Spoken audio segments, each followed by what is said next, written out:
to Anchored at Harbor Park CrossFit, a show dedicated to helping you find enrichment for the other 23 hours of your day outside of the gym. Here's your hosts, Jason, Dave, and Corian. Good afternoon, ladies and gentlemen. Oh, that's very loud today. It feels much louder. Good afternoon. We're back with episode 44 of Anchored at Harbor Park. I'm Coach Jason. I'm Coach Dave. Coach Corian.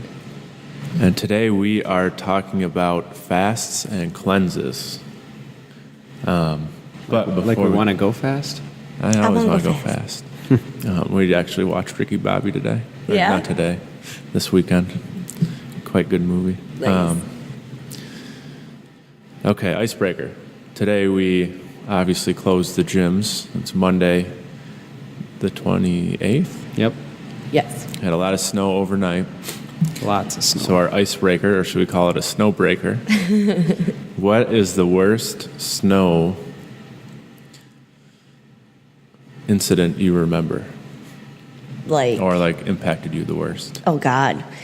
Dave and I talk about this all the time. We were making this joke last night. So Snowmageddon back in 2011, both of us were working on the road. So I was working second shift at the time and he was third shift. And of the 12 of us on the road, 4 of us made it back to the building relatively on time. Everybody else got stuck. And from there, Dave picked me, I couldn't drive home because we didn't have a driveway, and obviously it's a snow emergency, and the alley was all snowed in, so Dave just gave me a ride, and one of my friends who lived in Illinois, who also got done in time, but he worked for the city, so he was just going to stay at our house, and all he could do was drop us off up the block, so in full gear with all my stuff, I had to walk through waist-high snow that up for a block and a half. Now, this is before I started CrossFit too, mind you. So I still smoked, I drank a lot, and I was severely out of shape. And I'm not kidding you, I probably made it a block, and I was like, this is it, Mike. This is how we die. No one's going to be able to find us because no one can get to us. I don't know where my phone was at the time, but I knew I couldn't reach it.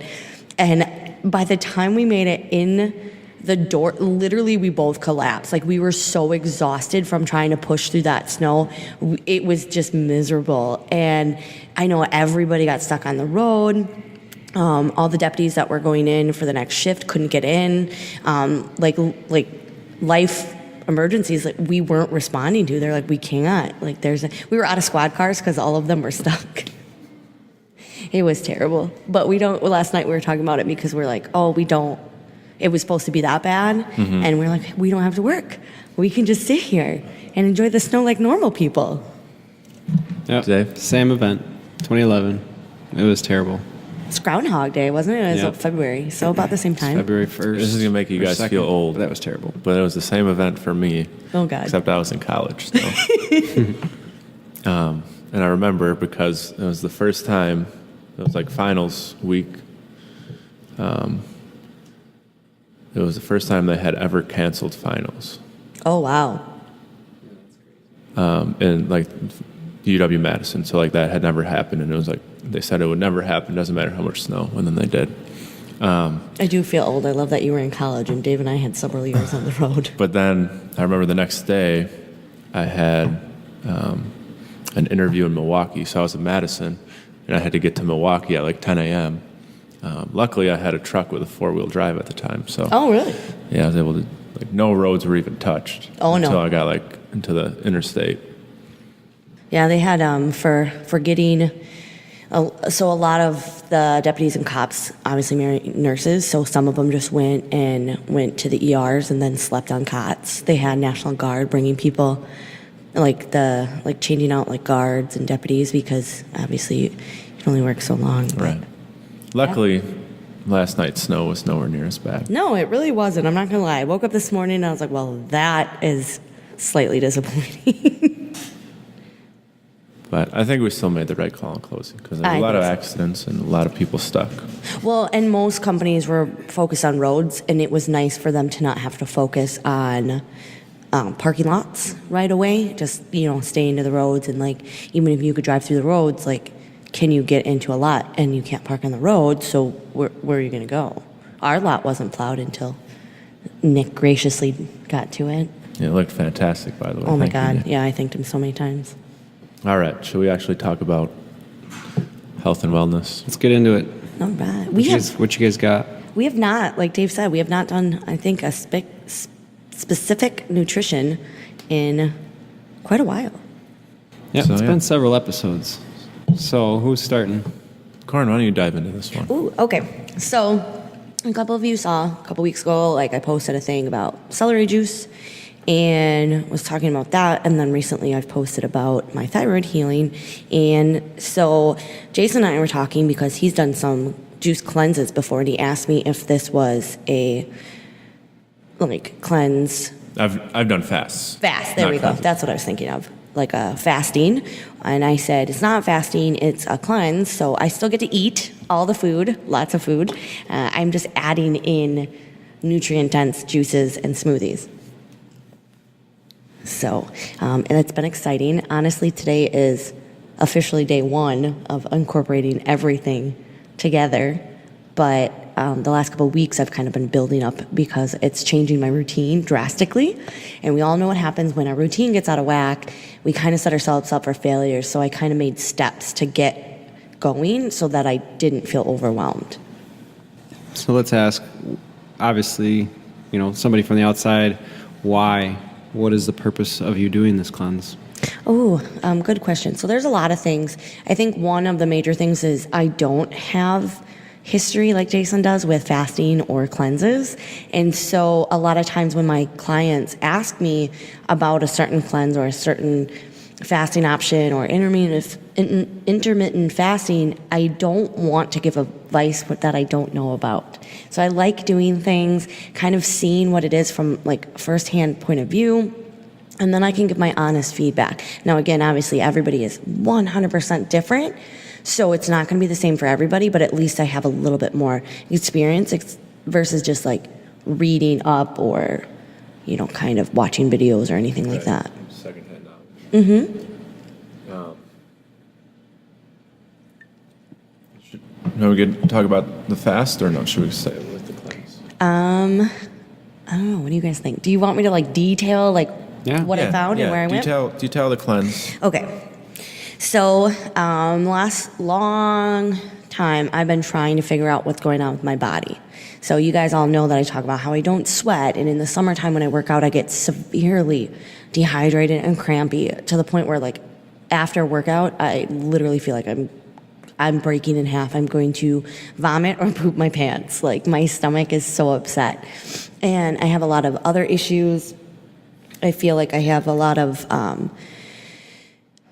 it's weird. I don't have a ton of acne, but I do have acne that comes out, and I have issues with like numbness in my hands and tingling and like a lot of blood flow circulation issues. So last spring I started working with a nutritionist, a health coach, to try and figure out a lot of things, and that was my main goal, was to help learn from someone that was been around a little bit longer and understand digestive stuff. And while working with him, I really found a passion for gut health, and he helped me understand a lot of things that are going on with my body. So one of the big things is that I have low stomach acid, which honestly is my own fault for not realizing, considering that I had my gallbladder removed and then for several years was on like acid blockers and antacids and stuff like that. So I really, unfortunately, kind of spent a good couple of years destroying my gut biome and the bacteria, the healthy stuff that's in there. So that is all needed in order to properly digest food and to then absorb nutrients. So what I come to realize is that through poor gut bacteria and a poor gut health, I'm not, even though I'm eating very, very healthy, I'm not absorbing and uptaking the nutrients. So his remedy was digestive enzymes. I can never say this right. Valine, beta, HCl. I know where to get it. But it's all of it is different enzymes that help you break down. The digestive enzymes helps break down protein, carbs, and fat, and the HCl and the pepsin helps give your stomach more stomach acid. And sadly, low stomach acid actually also presents as acid reflux, which is really weird.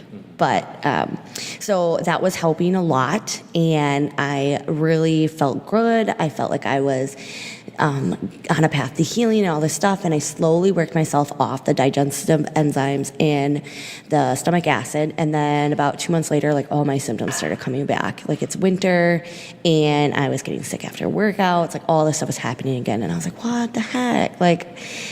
But then I started reading up, and I realized that it takes a lot to heal your body after years of abuse. And although the digestive enzymes and all that are great, I'm not getting my body to produce its own stuff. So I found a book about thyroid healing, and I just so happened to get it for free on Kindle. Thank you, Kindle Prime. And it's all about thyroid healing. So it says the same things. Your low stomach acid leads to leaky gut. You're not digesting proteins, carbs, and fats, so you're not absorbing them. And then there's a potential that he believes that there's a virus, the monovirus, that almost all of us have inherently gotten at some point in our life, never actually goes away. It's just dormant in your body. So long story, and after reading all of this stuff, his idea is that when you start, the virus is dormant in your body, it waits for a stressor, so overtraining, undereating, or work stress, or family stress, stuff like that. The virus will come back out and start attacking your immune system and your thyroid. So the belief is that that's kind of what's happened the last couple of years. So in order to fix those things, I am doing a thyroid healing. It's like a 90-day protocol. There's 3 different steps. And I could absolutely do the digestive enzymes again. I think that they're a great choice, and was happy for that. But right now I need my body to kind of take over and do its own things. So some of the things that I'm doing are adding in celery juice, cucumber juice, lemon or lime water throughout the day, and ginger water, or I do ginger tea because that's easier for me with all the prepping. And then that would be phase 1. Phase 2, you add all that stuff plus a detox smoothie, so a lot of spirulina and dulse flakes, and there's something else that literally looks like fish food, and then wild blueberries and bananas for healing and rejuvenating all the lost nutrients. And then option C is you do all of those things, and then you do a lot of like nutrient-dense broths and herbal teas and stuff like that to keep healing your thyroid. So the nice thing about all of this is, like I said, I'm not fasting, so I still get to eat all the food. I just had to go really kind of strict paleo, almost if anybody knows, an autoimmune paleo. So I did cut out some extra things such as eggs, dairy, completely, and pork, because all that heavy fat is something that the viruses feed on and can slow your healing. So I cut out extra foods and just get to eat all my normal food, and then add in a bunch of juices and a delicious smoothie. So what I'm hearing is there are things wrong or missing with your digestive system. Yep. And the point of the cleanse is to fix that and enhance it. Yes. Okay.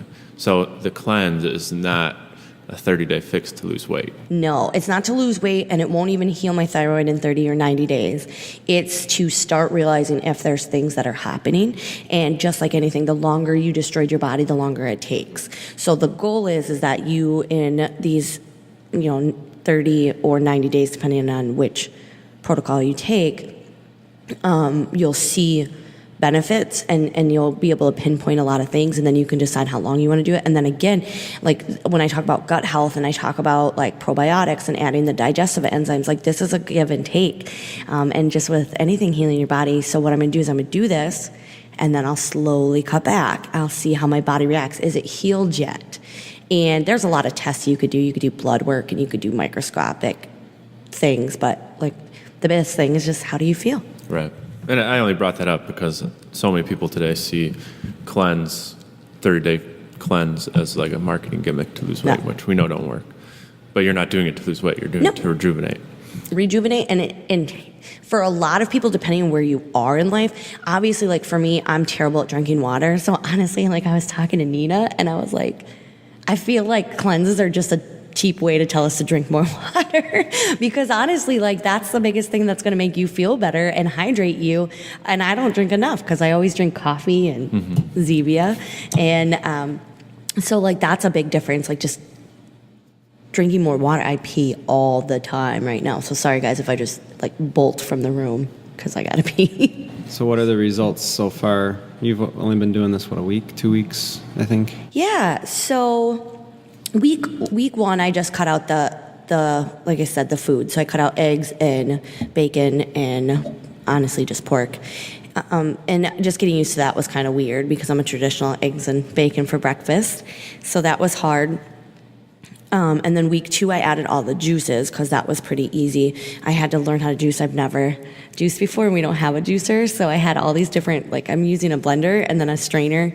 Then I got like cheesecloth and all this stuff. So, and then this is literally my first day with the smoothie. So not a lot of big changes. Like I said, the biggest thing is that I'm going to the bathroom a lot. I'm peeing much more than before. But talking with Nina, she's like, that's how your body gets rid of all the toxins. So that's a really good thing.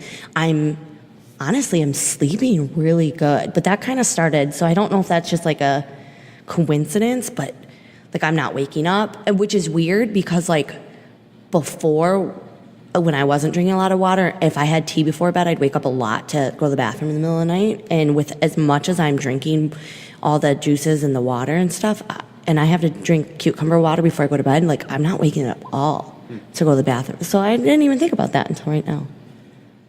So that's been it. Probably a little too early to make any judgments. Yeah.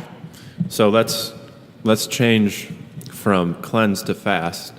So I've done a number of fasts, anywhere from 1 day to 5 day, over the past few years. And yeah, kind of get the same thing. People are like, why are you fasting? Are you trying to lose weight? No, not trying to lose weight with the fast, actually. I want to put on muscle, and fasting obviously is not going to accomplish that. Yeah. The purpose of the fast is kind of the opposite, is where with the cleanse, you want to add nutrients into your body to rejuvenate it. The point of the fast is to eliminate the digestion from your body. If your body doesn't have to digest anything, it can focus on other things. So now it needs food, so it's going to eat cells, and it's going to go find the bad cells first, the potentially cancerous ones, any bad toxins or anything. So same kind of deal, it flushes all of those out because it's not focusing on digesting. Think about it, we eat all day long, we eat a lot every single day. Primary function of your body is to digest all that. It takes a lot of work, and your body's always focused on that. If you eliminate all that, then it has a lot of time to do other regulatory things. Like I said, getting rid of the toxins, potentially cancerous cells. Now with the fast, and I'm sure it's pretty similar with the cleanse, there's no hard scientific evidence that these things actually work. It's a lot of people trying them and saying they felt better. Yeah. So in my opinion, I think it's worth it for a fast, once a year to go a few days without food. You're not going to die. Nope. Okay, we can go 30 days without eating, give or take the person, I assume. Chances are, we don't know if it actually works, but if it does work, okay, cool, you just got rid of some potentially hazardous things in your body. If not, nothing's changed. One thing it definitely does is it increases your mental strength, right? Because it's hard to not eat for a few days. But if you can do it, like other things are going to be much easier in comparison. Like if it's cold out, I just went a week without eating. Like a little cold, it's not going to bother me that much. Or if you forgot your food and you have to go just a half a day without food, not that big of a deal. I just went 5 days. So yeah, just like a secondary benefit is just increasing your mental strength. Even if it doesn't do any health benefits to your body. So, yeah. One of the biggest things, like one of my clients does intermittent fasting. Once a week, she'll do a fast for 1 day. And that's because we're working on a lot of gut stuff for her. And she's got a lot of inflammation and bloating and a lot of upset cells, and that's a lot of leaky gut. So you hit it on the head. You were like, we eat all day. Our body's primary function then is to digest. So think about that. It's the same thing as if you're working out all day. That's really hard on your muscles. So your gut and your GI tract have to digest food all day then, and it really never gets a rest day, and it really never gets time to recover. So sometimes intermittent fasting or 5-day fast or stuff like that just brings that inflammation down, and it lets your stomach heal and basically have a rest day. So the biggest thing that I'm hearing out of both of this, I haven't tried fasting and I haven't tried juice cleanses, but like I tried to get him to do this with me, and he was like, "You do it first." just like anything, there's a million different ways to do things. There's no right or wrong between it, right? So there's not necessarily saying that Corian, your way is right, Jason, your way is right. Just kind of an opinion. Usually, when you're reading about something, or you just kind of find something that bodes well with like what you believe in, or you read something and you're like, oh, that kind of sounds like what I want to do, and it goes kind of plays with, I guess, your opinion, and then you're going to try it. And there's plenty of things out there. There's diets out there, there's doctors out there, and if you went to a doctor, he could tell you something or she could tell you something completely different and tell you not to juice, and then maybe there's a reason behind that person's belief, and you believe that. There's pills out there I'm sure you can take. We're talking about digestive enzymes. There's a million ways to do things and skin a cat, but sometimes we just have to try different things all the time. If there was one way to do stuff, that's how everybody would do it. If there was one way to lose weight and gain muscle, we would all be on the same boat and we would all be super healthy, super fit, or whatever. But everybody's body is different. Genetics do play a huge role in it. The fact that I don't have a gallbladder changes how my body does things compared to Dave's.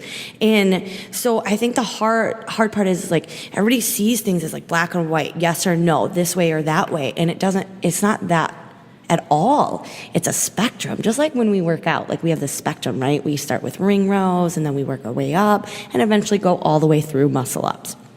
Nutrition, health, wellness, same thing. There's a spectrum. Yeah, and I would say all the diets that are out there. There's a million different diets. Certain Obviously people work for somebody. Certain people, swear by them. Like keto is a big hot button right now. It works for some people, doesn't work for others. And if there was one way to do it, then we'd all do it. But there's a million different ways. You just have to find the way, like you said, that works for you. I heard a new diet for this year. Pegan. Paleo vegan. Sounds terrible. Wait, you get to eat like nuts? Vegetables? Yeah, but I'm sure it works for somebody. And I think what they're trying to do is bring light to the fact that just because people are vegan doesn't mean they can go, all the time that they're healthy and that they're going down, the aisles and just grabbing gluten-free and vegan-free or, vegan-friendly foods. But like I said, it worked for somebody. Somebody saw results. And something clicked for somebody, whether it was physically or mentally. And I think that's the biggest thing. And I think that's why, I always say I'm sorry to Jay for doing his 5-day fast. I was like, you're dumb. And now I'm regretting that because he's learning, and I appreciate that because then I know that I can learn and then I can also talk to him about it. What was your experience? You're a guy, you're younger, you have a different body type. What happened to you? Yeah. Bottom line is try things. Your body is an experiment. Your life's an experiment. Yep. If CrossFit worked for everybody, they'd all do it. Right. It doesn't. We know that. It doesn't work for everyone. Corian, where can we get more information on this juicing stuff? Oh, so what I'm doing is from Anthony William. He's got a lot of books, but if you follow him on Instagram, it's Medical Medium. It was his original book where he just really started talking about our bodies being full of viruses, and that's what's really harming us and the root cause of a lot of things. And then he's got other books. So the one that I read that I'm following is the thyroid healing. He's got liver repair, which I want to read next.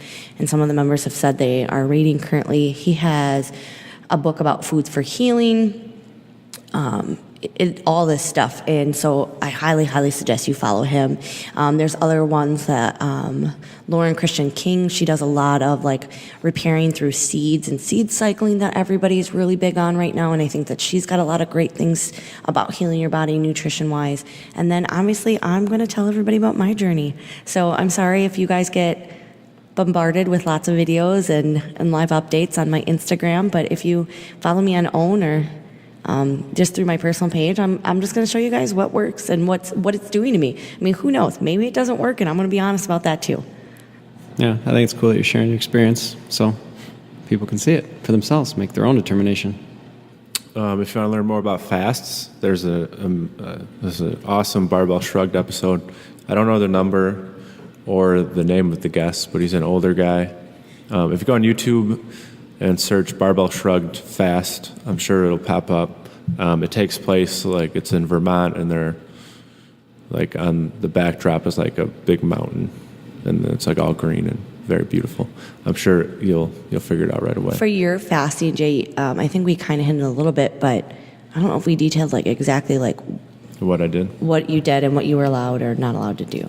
So fasts, like what I did was no food at all. The only thing I would do is put lemon in my water. Mm-hmm. I think that's just to give you some flavor. And you did it for 5 days, right? Yep. I was going to do 10, but I realized I had an event on the weekend that I was going to be eating. So I was like, okay, I got to end this quick. Yeah, and like we said, fasting can be tons of different things. It could be 5 days, 10 days. I think Dave and we watched a juicing fast video, and it was nice for them. They were isolated on like a beautiful tropical island with everybody making their juice for them. But it was like 30 days of just all they had was juice. But there was no temptations of any food around, so that was nice. You can do intermittent fasting where it's 1-2 days a week. People can do intermittent fasting for a couple hours out of their day. So some people are very familiar with the 12 hours of eating and 12 hours not, or 8 hours of eating and 16 hours not. The hardest part about fasting like that, my belief, again, this is just me, just because we're busy running around all day and we don't get a chance to eat doesn't mean we're fasting. We still need our caloric intake. So if you are trying to eat your calories during that 8 or 12 hour window, you need to still hit your calories. And then during the other ones, you just don't. And that gives your body time to relax. But there's a million different things. And people like some and don't like others. If you're someone who's typically not hungry right away when you wake up and you don't have anything to eat until noon and you didn't eat anything after 9 p.m. the night before, and that's pretty regular for you, you're fasting. Mm-hmm. Which isn't wrong, assuming you're eating what you need to eat. Mm-hmm. Just give me the foods. Dave wants all the food. I just like eating. Terry Crews, who is a ginormous human being, intermittent fasts. He doesn't eat until 2 p.m. every day.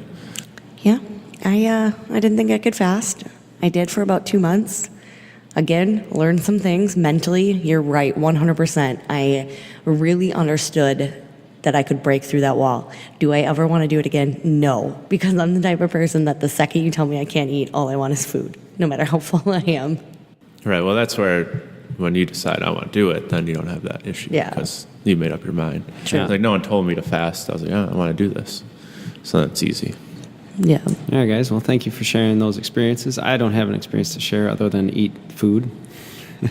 Maybe someday. Maybe someday. But I thought this was pretty informative. Hopefully our members learned something about the two different ways.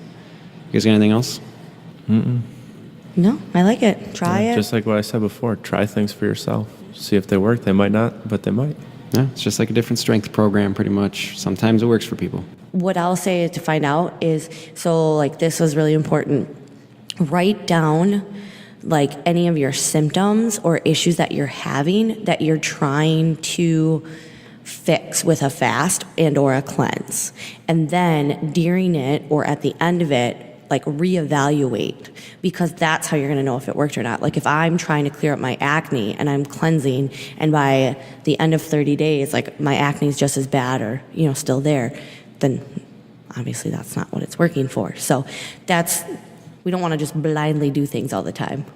Well, fasting is a little bit different because I don't know if I have precancerous cells in my body. Mm-hmm. I'm just assuming it's true there and it's taking care of that. I guess I contribute kind of something similar because we've all done this, right? So you've done the fasting, Corian's done the juicing. The only thing that I guess I could ever attribute to doing would be something more of like when I went strict paleo, and then you take things out of your diet for 30 days, and then you slowly reintroduce it. I've done that where I've learned that I can't have dairy. I have reactions to it for my skin. Same thing, acne, or just it makes me feel really itchy. And it's as soon as I have dairy. So I've eliminated all the dairy from my diet other than eggs. That's the only thing I have, but I don't do cheeses, don't do milk, and right. I feel great. And then the other thing that I found out too, just recently, was walnuts. I have a walnut Yeah, that allergy, was a weird one. which was really weird. I kept getting canker sores in my mouth, really painful, like underneath your tongue and everything. And I was like, what is going on? I couldn't figure it out. And then like one night I was like, I really need to just have fat. I can't have anything else because I was really bad at tracking that day. So I was like, well, I'll just have a handful of nuts. And the only nuts we had was walnuts because I was putting it in my oatmeal. So I put it in my mouth just to eat those, and it immediately started burning. Like my whole mouth started burning. And I was like, what the heck? So like I kind of thought about it. And within 2 days, I eliminated it, and within 2 days, all my they went away. And then I just tested it again, and I tried nuts, and immediately had sores in my mouth. Mm-hmm. And then got rid of that. So I just stopped taking walnuts, and then I realized that also like gluten. As soon as I have gluten, like even Ezekiel bread now, I can't have it. As soon as I have a bite of it, I'll have a sore or some type of mouth sore. It's crazy. Yeah, and so once we identify some of these things that are going on, there's a couple different things. Some of us are actually like allergic and our body can't handle them. Some of us might have poor gut bacteria, leaky gut, and not able to digest and absorb stuff, so it comes out in weird ways. So once you know what your reactions are, then it's your choice whether you want to correct the issue or dive deeper into it. Like if Dave ever wants to have walnuts and dairy back in his life, does he want to find out, is it just something because he's got a gut imbalance, or is it like truly an allergy that came out because he's cleaned up his diet and everything's just kind of working better? And that's a choice he can decide. I can have other nuts though. I bet you can. Peanut butter is my favorite. Honey and cinnamon peanut butter is my favorite thing in the world. Highly recommend it. All right, guys, that's all I got. Yeah, I think we keep adding more to this one. All right, guys, stay classy. We'll see you next episode. Next episode is 45. Yeah. We don't know what it'll be on yet. Nope. Maybe right, gut health. Later. Bye. Thanks for listening to Anchored at Harbor Park CrossFit. If you would like further information about our programs, visit www.harborparkcrossfit.com. We hope you'll tune in next time.